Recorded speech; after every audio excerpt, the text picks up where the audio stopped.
좋아요와 댓글, 구독, 알림 설정까지 놓치지 마세요. 뉴스 속 경제 이슈는 더 쉽고 깊게, 최신 고용 동향은 더 빠르게 전해드리는 고용브리핑 365 시간입니다. 박지훈 기자와 함께합니다. 어서 오세요. 안녕하세요. 네, 오늘 어떤 이슈가 있을까요? 요즘 택시 타려면 간이 좀 커야 하지 않을까 생각이 들 정도입니다. 웬만하면 기본 요금이 5천 원 가까이 되다 보니 타기가 겁날 정도인데요. 그러니까요. 좀 어지간하면 타는 횟수를 좀 줄이게 되는 그런 상황이 또 벌어지기도 하더라고요. 네, 대부분 비슷하지 않을까 싶은데요. 택시 요금을 올린 취지는 밤늦게 안 잡히는 택시 대란을 막고 택시 기사들의 처우를 개선하자는 거였는데요. 7개월이 지난 지금 성적표는 어떨까요? 현장에서는 누구를 위한 요금 인상이었느냐는 이런 하소연이 나온다는데 그 이유 이슈픽에서 짚어봅니다. 네, 올해 전국의 택시 기본 요금이 줄줄이 올랐잖아요. 네, 지난달 택시 요금 상승률이 20%에 육박했습니다. 서울 등 수도권은 1,000원 올라서 4,800원이 됐고 강원과 전남을 제외한 전국이 4,000원대를 올랐는데요. 1997년 외환위기 이후 가장 많이 상승한 겁니다. 그렇다 보니 시민들은 택시 타기가 좀 겁난다는 반응이 어찌 보면 자연스러운 거죠. 버스와 지하철 막차 시간 전에 약속 자리를 마무리하는 택시 통금이란 말까지 생길 정도니까요. 네, 사실 요금을 올리는 취지가 이제 첫 번째로 택시 기사들의 처우를 개선하자는 거였는데 이 부분은 좀 나아졌을까요? 네, 회사가 임금 체계를 바꾸면서 결국 임금도 제자리 걸음이라고 합니다. 바로 기준금 때문인데요. 기준 운송 수입금의 줄임말로 기사가 회사에 매일 내야 하는 최소 금액으로 2019년 폐지된 산업금과 좀 비슷한 개념입니다.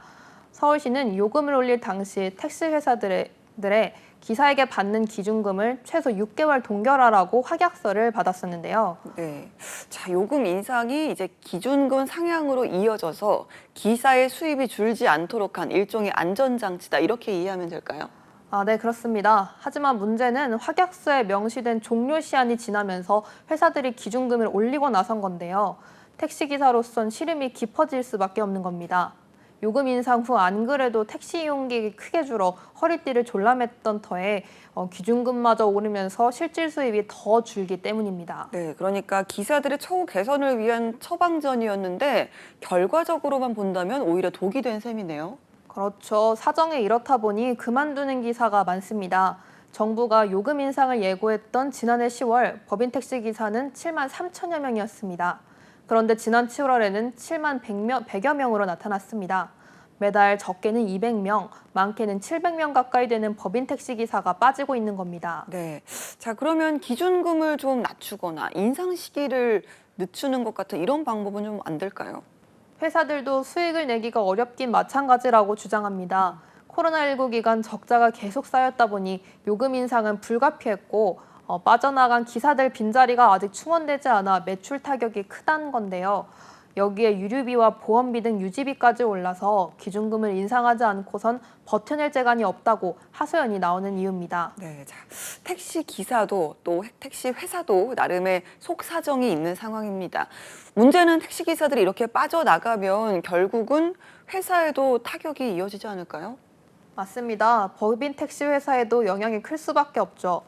지난 5월 서울시 택시운송사업조합에 따르면 올해 2월 서울 법인 택시 회사의 평균 가동률은 32%였는데요. 10대 중 7대는 차고지에 멈춰 있었다는 뜻입니다. 택시기사가 줄어서 가동률이 줄어들면 택시기사가 전부인 택시 회사의 수입도 택시기사 수입도 모두 줄어들 수밖에 없는 구조이기 때문입니다. 그렇다 보니 택시 관계자들은 영업 중단을 고민하는 업체가 많고 앞으로 더 늘어날 거란 전망도 했습니다. 네, 상황이 이렇다 보니 밤마다 택시 대란에 시달렸던 승객들의 사정도 역시나 나아지지 않았을 테고요. 결국은 정말 누구를 위한 요금 인상이었던 건가 이런 이야기가 나올 법하네요. 네, 택시 요금이 인상돼 손님이 줄고 기준금이 오르다 보니 택시 기사 수입이 줄어서 기사들이 떠나고 법인 회사들의 운영도 어려워지고 택시수 감소로 기존 고객은 여전히 어렵고 결국엔 이런 악순환의 굴레에 빠져든 겁니다. 그렇습니다. 자, 한컷 이슈 오늘 어떤 소식 준비하셨나요? 청년들에게는 높은 관심을 다른 세대에게 부러움을 샀던 정책이 있죠. 바로 청년들의 자산 형성을 돕겠다는 각종 금융상품인데요. 지난해는 청년 희망적금이 그리고 올해는 청년 도약계좌가 가입자를 받고 있는데요. 하지만 이들 상품의 인기가 처음과는 달리 좀 뚜렷한 온도차가 최근 느껴집니다. 가입 열기가 꺾였을 뿐 아니라 상품 중도 해지가 늘고 있기 때문입니다. 네, 우선 청년 희망 적금 중도 이탈이 얼마나 될까요? 청년 희망 적금은 총 급여가 3,600만 원 이하인 만 19세에서 34살 청년의 자산 형성을 돕는 금융 상품입니다. 만기는 2년으로 매달 50만 원 한도로 내면 정부 지원금까지 합치면 연 10% 정도의 이자를 얻을 수 있는데요. 서민금융진흥원에 따르면 올 상반기 기준 69만 6천 명이 중도 해지를 했습니다. 지난해 3월 287만 명이 가입했는데 4명 중 1명꼴로 적금을 깬 겁니다. 네, 자, 청년 희망 적금을 확대해서 올해 가입을 받는 청년 도약 계좌, 이것도 마찬가지 상황일까요? 네, 청년 도약 계좌는 5년간 최대 5천만 원의 목돈을 마련할 수 있는 정책 적금인데요. 출시된 6월에는 76만 명의 가입 신청을 했지만 지난달에는 15만 명까지 떨어졌습니다.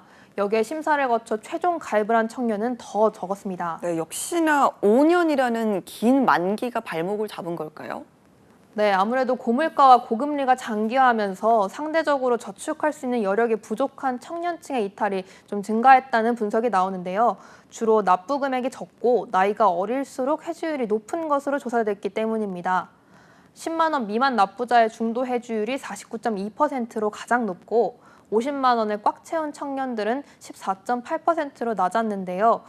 나이별로 보면 상한인 만 34살의 중도 해지 비율이 21.2%인데 만 19세의 해지율은 27.9%에 달했습니다. 네, 자, 취지는 제대로 살리면서 청년들의 부담을 덜어줄 방법이 좀 필요해 보입니다. 어떻습니까? 네, 이 때문에 금융연구원에선 적금을 깨더라도 정부 기여금과 비과세 혜택을 보장하는 특별 중도 해지 요건에 혼인과 출산을 포함해야 한다는 의견도 내놨는데요. 정부는 적금 유지율 목표를 70% 중반으로 잡고 있다며 우대금리 지원 방안 등 중도 해지를 막을 방안을 고심 중이라고 밝혔습니다. 네, 알겠습니다.